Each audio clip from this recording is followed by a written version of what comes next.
play as fast as they saw where I am in number 8. The chaos Ferrari tried to hide has just been exposed for the entire world to hear, and it's far worse than anyone imagined. The Canadian Grand Prix was meant to be Ferrari's comeback moment, a weekend to silence the critics, to prove that the SF25 could deliver under pressure, and that the team was finally united behind its two superstars. But what unfolded in Montreal was nothing short of a disaster, a storm of confusion, mismanagement, and desperation that not only derailed their race but pushed both Lewis Hamilton and Charles Leclerc to their breaking point. And now, the evidence is out. Leaked radio messages from both drivers have pulled back the curtain on a team in turmoil. Questioning pit calls mid-race, Hamilton was baffled by a car falling apart beneath him. Mixed strategies, missed opportunities, and silence when they needed answers most. These weren't just tactical errors. They were the kind of blunders that fracture trust, ignite fury, and threaten to implode a season already hanging by a thread. Ferrari thought they could brush this under the rug. They were wrong. Because what these radio messages reveal isn't just a mistake. It's a complete breakdown in communication between the drivers and the pit wall.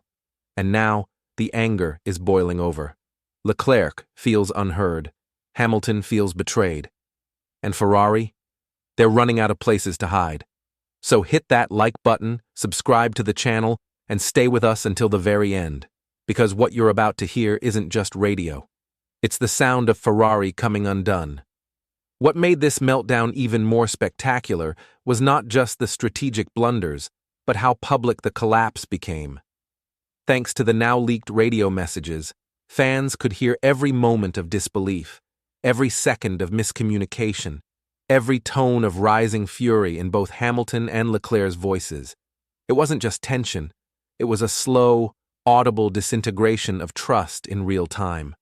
For Lewis Hamilton, the frustration wasn't just about being stuck behind traffic or having poor tire strategy. It was about not understanding why the car was behaving like a disaster. One of the most telling moments came when he radioed in, "Why is this car so slow?" It wasn't a rhetorical question. It was a genuine cry for help from a 7-time world champion who had been left in the dark. Moments later, he was practically shouting, "Out of power, out of pace, boys!" It sounded less like a report and more like a resignation. He was at a loss. And when the team told him he was 25 seconds behind, he snapped, "Where have I lost 25 seconds?" That line alone, sharp, stunned, and filled with disbelief, summed up how disconnected he felt from the strategy unfolding around him. But it wasn't just the speed, or lack thereof. It was the physical state of the car. "I've got no rear," Hamilton reported. "Brake pedal is getting low. I can't stop the car." These weren't minor complaints.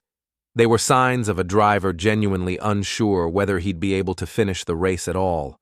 And even worse, his engineer's response was almost surreal. "It's quite balanced." Balanced? While Hamilton was struggling to brake, sliding off ideal lines and screaming for clarity?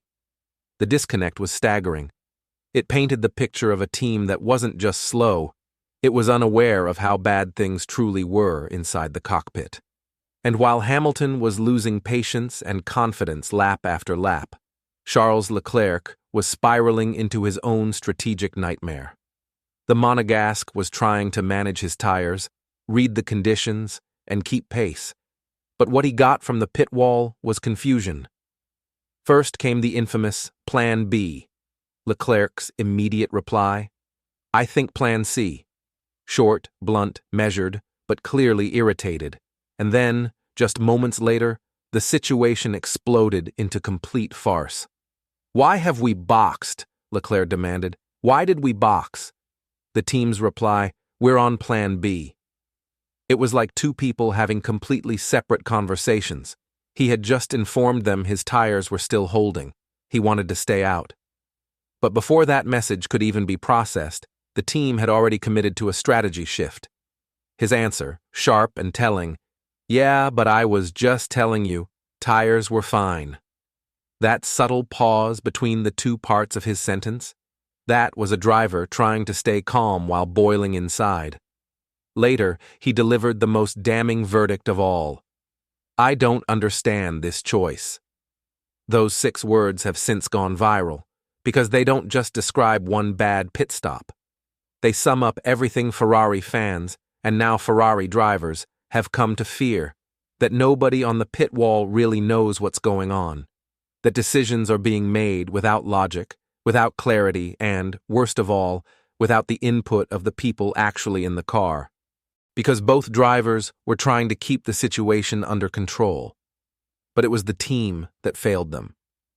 What we heard on the radio was just the surface. What we saw on their faces after the race told the rest. Leclerc, staring into space as if replaying every misstep. Hamilton, quietly packing his things, not with anger, but with the look of a man wondering why he ever left Mercedes. And in the middle of it all, a Ferrari garage that didn't look like a team fighting for a championship. It looked like a team imploding from within.